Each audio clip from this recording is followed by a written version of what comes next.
The simple utterance of the following poem just landed this billionaire in some serious trouble.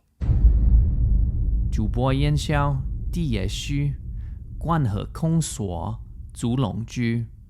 坑灰未朗山龙乱，柳香原来不读书。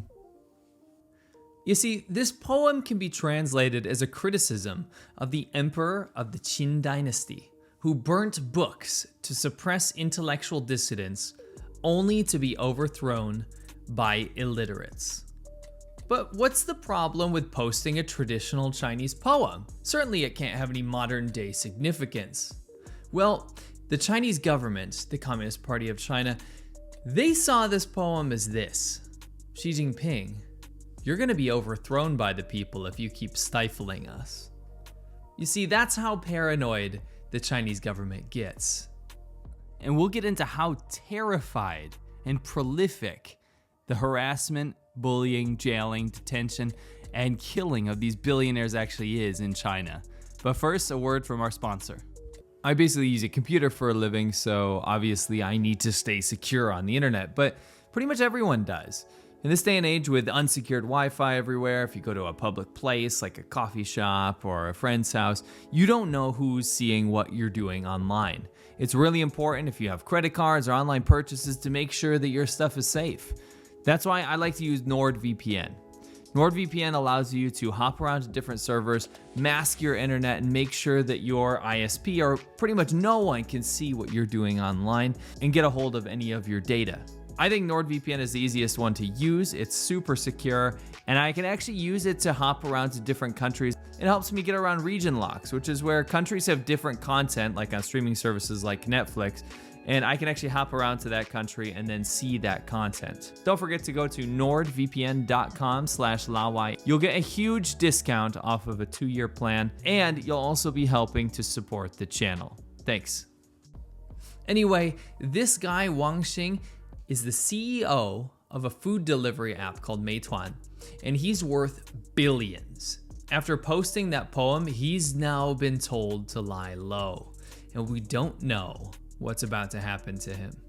You remember Jack Ma, the famous billionaire, famous for making that site Alibaba where you can buy trash knockoff products, and he also is the leader of the Ant Group and many, many other companies.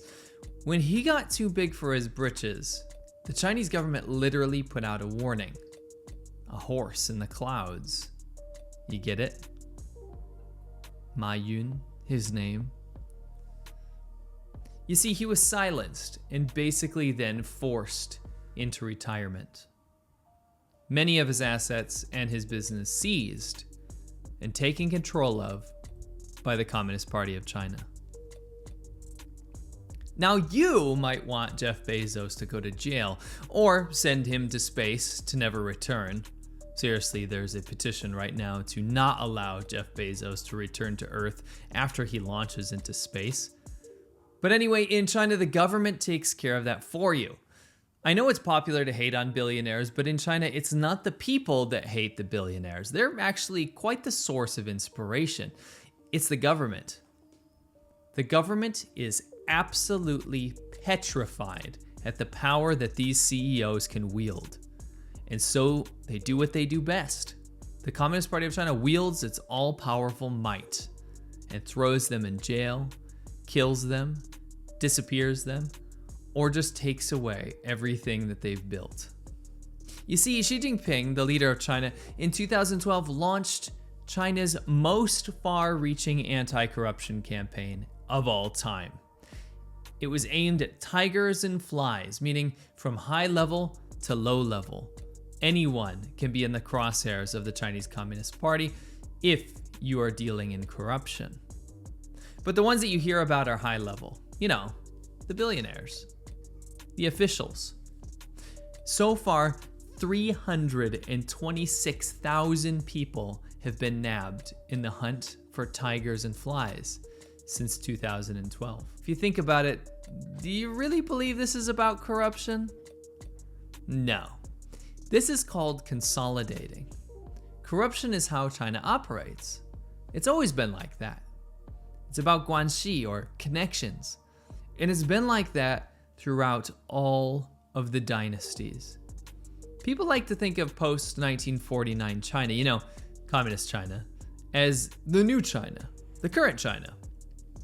In fact, in China, they even refer to China post-1949, the current leadership, as New China. There's a famous song that goes, 没有共产党就没有新中国, which means if there was no Communist Party, there would be no New China. And the theory, or at least what is taught, is that the New China is vastly different than the old China, which was ruled by corrupt dynasties. People justify Mao's dictatorship and his leadership and his atrocities and the killing of tens of millions of people within China. They justify him because he brought about New China and got rid of that old dynastical style. That's ancient history. The thing is, it is a dynasty. The Chinese Communist Party is literally a dynasty. It hasn't changed one bit. It's just not called one. Xi Jinping, the current leader of China, is a dynastical leader. He is a princeling born out of nepotism. Same as an emperor. He is an emperor. Label China all you want, whatever you want, but China is still very much a corrupt dynasty. Corruption never left China. In fact, I would argue corruption has become so much a part of how China operates that it is so deeply rooted into society that if you removed it completely, it would send the country into chaos. The CCP hasn't removed corruption in the slightest. In fact, under Xi Jinping's anti-corruption campaign, it's only bolstered those who have tight connections. In other words, the truly corrupt. I remember when this campaign was unleashed, I was living in China. The officials quivered. The populace was happy. These corrupt local officials that stole funds to buy houses and send their children abroad and buy all these luxury goods for all their mistresses and other things that technically belong to the people, all these stolen assets and funding, they had a welcome target on their backs. I remember the elation when the campaign started. It made Xi Jinping very popular in China. CCP officials started hiding their watches, so just in case people were taking photos of them, they didn't want to be nabbed for corruption. They started hiding their assets so as not to be targeted.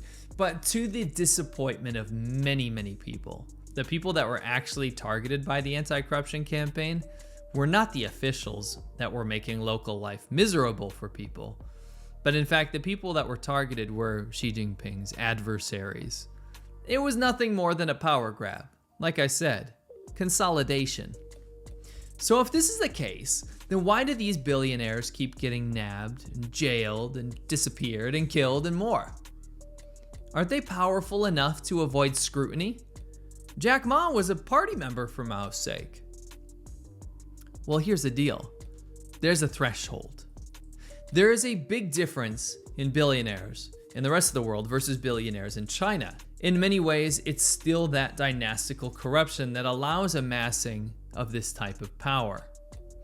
The power of these connections do have a limit, however, the ultimate power being the Chinese government. When one approaches those upper limits, they are flying too close to the sun, and the government needs to cut them down to size, so to speak. China's legal culture thrives on the principle of killing the chicken to scare the monkeys, or as we say in Chinese, 杀鸡儆猴. You see, these billionaires and the capitalism in general is warmly welcomed in China. You know why? Because it delivers the promises of what the supposedly socialist government tells its citizens.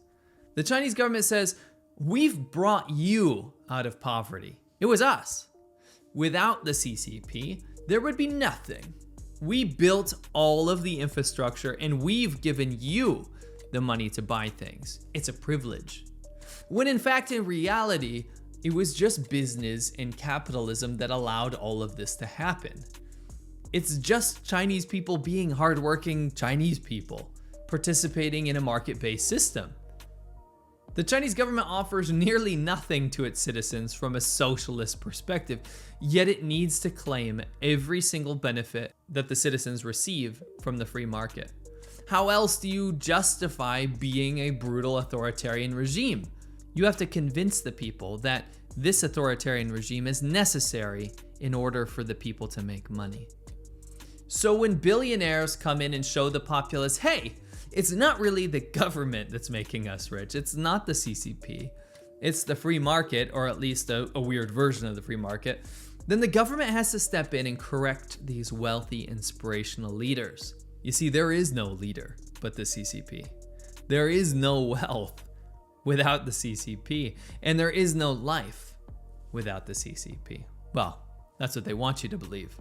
When China makes examples of these billionaires, it's not to inspire people to be moral, incorruptible, good Samaritans. They're not saying, yes, we arrested this corrupt billionaire because we want you to be a good person. No, it's to show them that if you try too hard and you do anything to challenge the leadership of the CCP and its emperor, you will be destroyed. Its purpose is to create a nation of apathetic sheep who have no ambition to challenge the norm or become bigger than what is allowed. Always remember that the father of the Chinese dream, Xi Jinping, said that the dream is to be moderately prosperous. Now, while that sounds fairly reasonable, what kind of dream is that? The dream of the Chinese government is the slavery and servitude of its people to the state.